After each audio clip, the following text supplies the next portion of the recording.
back to Between the Ribs with Jonathan Morris on Florida Man Radio. If you're around Central Florida, you know about Cupid's. Cupid's hot dog. No. The big hot dog place, Cupid's. I'm sorry, I don't eat hot dogs. I don't eat a lot of hot dogs either, but they got the big old heart sign. It's Cupid's hot dogs. They've been around. They're out of California. They've been around for a long time. They're right off of Lee Road in their Orlando location. They're getting out of Orlando due to Orlando. I don't blame them, but guess what? They're coming to Seminole County, baby. Okay, so why would they leave Orlando? Orlando's I don't have bigger. time to go through the whole story. Okay, that's fine. But I know Orlando has gone very blue, even in the midst of the red hostile. It's not hostile. What's that got to do with hot dogs? I think restriction, zoning, code enforcement, regulation, all the inspections. I mean, certain cities, it's hard to have a business in. I don't want to say this and then start getting inspected tomorrow every day. But in Seminole County, we see our inspector once a year. He comes in, he goes around, he does his deal, and he leaves.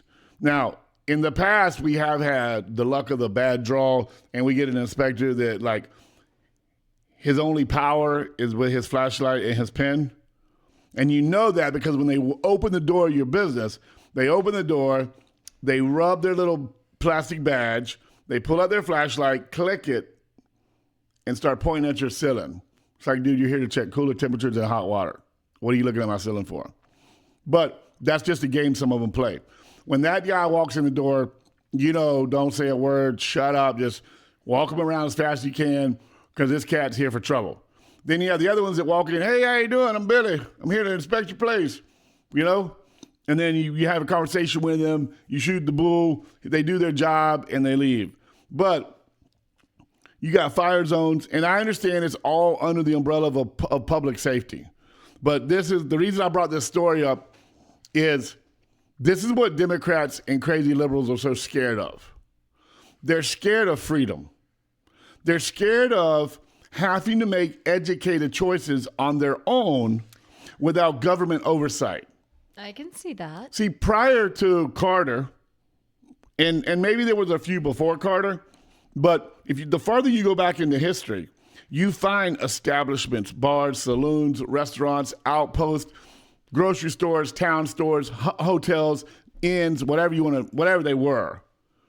And word of mouth around town told you what kind of establishment it was, what kind of business it was.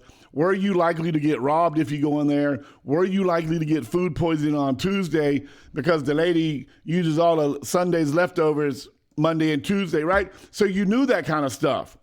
And as an adult, you made decisions on where to get your horses done at, and your horseshoes done or your wagon wheel. And I know I'm going way back, right? But humans were smarter. We were stronger. And businesses knew they collected or attracted a certain crowd that they catered to.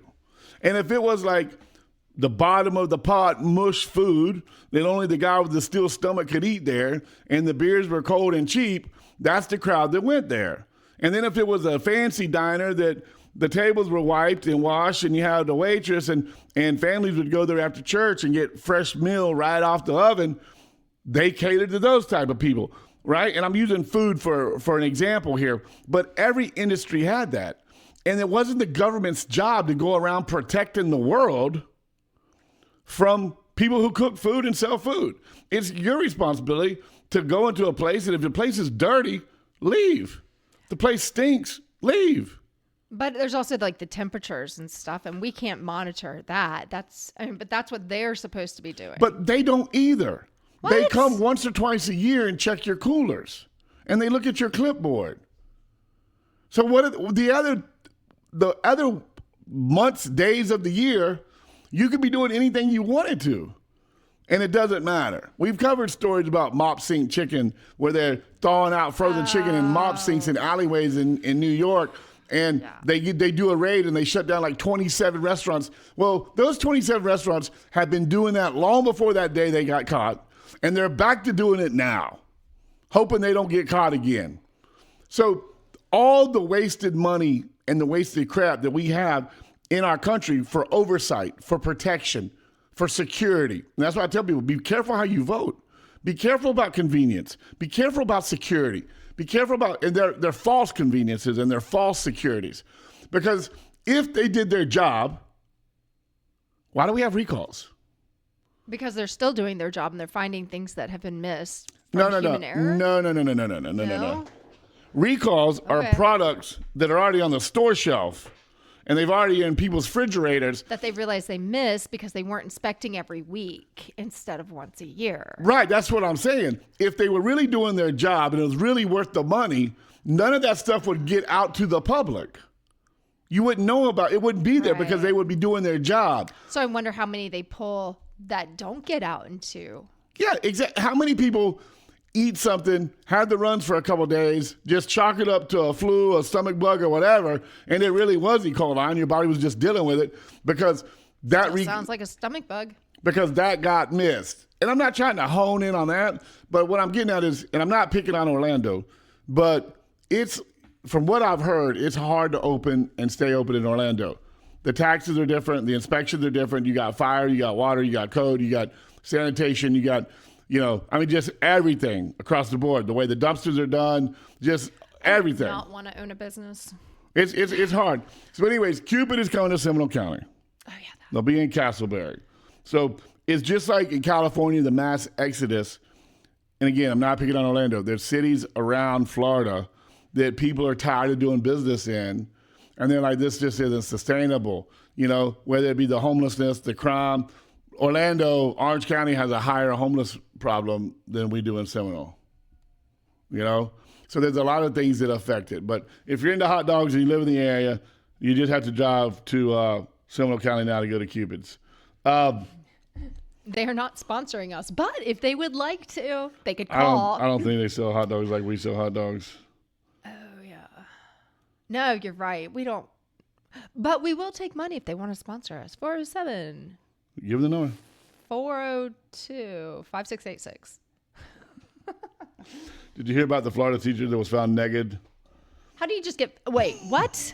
No, clearly I missed that one. Florida teacher found naked in elementary school classroom over the holiday break, police says. Okay, so there were no kids in there, right? So he was just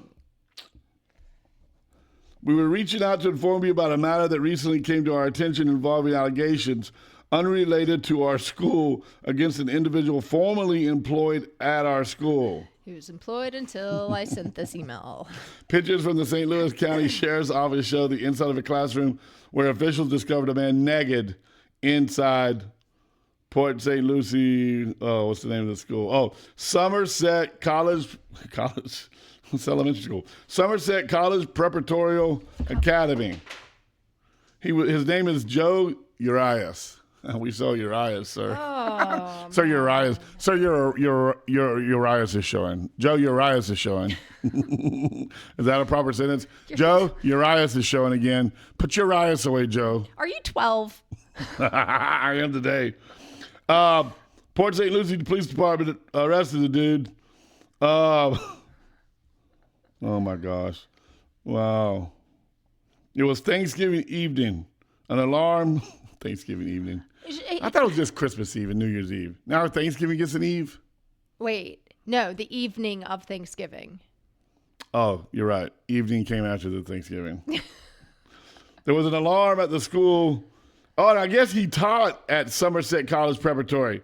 He was found at Windmill Point Elementary. This dude's getting around. Holy smikes. There was a burglar alarm that went off at the school. They went there. They didn't find anything. There were no signs of forced entry. The police left the scene. They returned shortly after when the sheriff's deputy who lives on campus called for help. Okay, a sheriff deputy lives on campus. I guess it's a bad place to go to school, Port St. Lucie. Holy crap. I mean, you should feel really safe, though. Dude lives on campus? Like what, in a single wide out back? I mean, I'd feel safe if he was credentialed. He's out mowing his lawn. You're in math class and like, what's that noise? Deputy's mowing his front yard again. Don't worry, he lives there. I'd be fine with that. The deputy later saw a nude male, inside through a window inside the school. The male saw the deputy. He quickly got dressed and exited the school. They tried to apprehend him at that point, now fully clothed, formerly nude male. He committed battery on the deputy. Dude, that's a bad After Thanksgiving. committing battery on himself. See what he did there? What did he get charged for that? Indecent exposure, breaking and entering, probably something to do with the fact that he was doing something he shouldn't be doing. Oh my gosh, you ready? Okay, go ahead. After investigating the scene, the court records show that several items were found inside the classroom. I thought you were going to say inside of him. Okay, keep going. Oh, we're going to keep going. Oh, Where jeez. Urias was seen, including were food, laptop, sex toys, and the marijuana. See why we voted no on marijuana, folks? We don't want naked people high up in the class. So he also got drugs on the school. In the Yes, school zone. and sex toys, sex paraphernalia. He probably had porn on his laptop if he's in there doing sex stuff. Are those things like banned from being on school property? Like what? I don't think you can take a or a fake for on school property. I don't know. Why don't you Google it and find out during the break?